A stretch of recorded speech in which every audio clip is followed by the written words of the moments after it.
ఇప్పుడే ఈ జోకర్ ఈ జగిత్యాల జోకర్ సంజయ్ కుమార్ ఒక వీడియో పెట్టి ఆర్డర్ పెట్టిండు.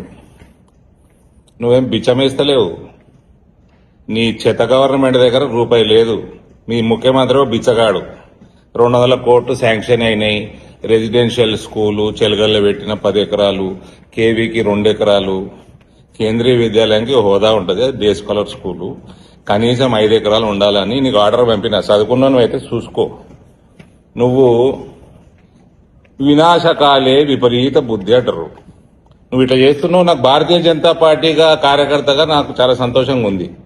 ఎందుకంటే ఇక నేను నెక్స్ట్ 2 ఇయర్స్ నిజామాబాద్ వాడిని కాదు, ఇక జగిత్యాలలోని నీ రాజకీయ అంతు చూసే వరకు ఇచ్చిపెట్టా. ఒక ఎంపీగా బాధగా ఉంది. నీ వల్ల ఇంకా కొంచెం డిలే అవుతుంది. నువ్వు ఇచ్చిన 2 ఎకరాలు కేంద్రీయ విద్యాలయ సంఘటన రిజెక్ట్ చేస్తుంది. ఇంకోటి ఏదో పనికిమాల ల్యాండ్ ఏదో ఐటీఐ దగ్గర అన్నామంట. నాకు మెసేజ్ పెట్టినావు కరీంనగర్ రోడ్డుకి ఇస్తాము అని. దిమాకు ఈడనే ఉంటే నీకు మోకాళ్ళ లేకుంటే రెసిడెన్షియల్ స్కూల్ నువ్వు తెచ్చేది హైవేకి నడుస్తుంది. ఆడ మీ ఐటీఐ దగ్గర ఎన్నో ప్రపోజ్ చేసినావంట. ఎందుకంటే నీ వీడియోలు నేను మా పిఎల్ చూసి చెప్తారు. ఆడ ఐటీఐ వాళ్ళే మొత్తుకుంటున్నారు. ఆడ రోడ్లు చక్కగా లేదు, యాక్సెసిబిలిటీ చక్కగా లేదు.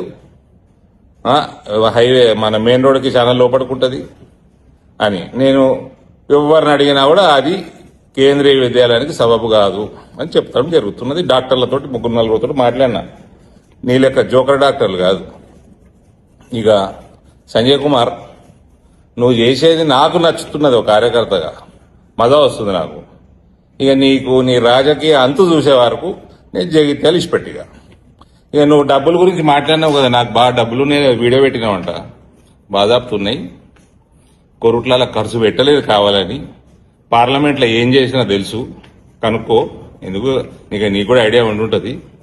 నీ అసెంబ్లీ ఖర్చు క్యాండిడేట్ బోగా శ్రావణి ఉండని ఇంకోరు ఉండనాడా, నేను పెడతా ఖర్చు. నా పైసలు ఉన్నాయి, నీకే తెలుసు కదా, బాగా ఖర్చు పెడతా. ఇక కలిసే मैं जगित्याल का हूं. निजामाबाद थोड़ा ब्रेक देता हूं थोड़े दिन के लिए. भारत माता की जय. I will see your political and, mister Sanjay Kumar.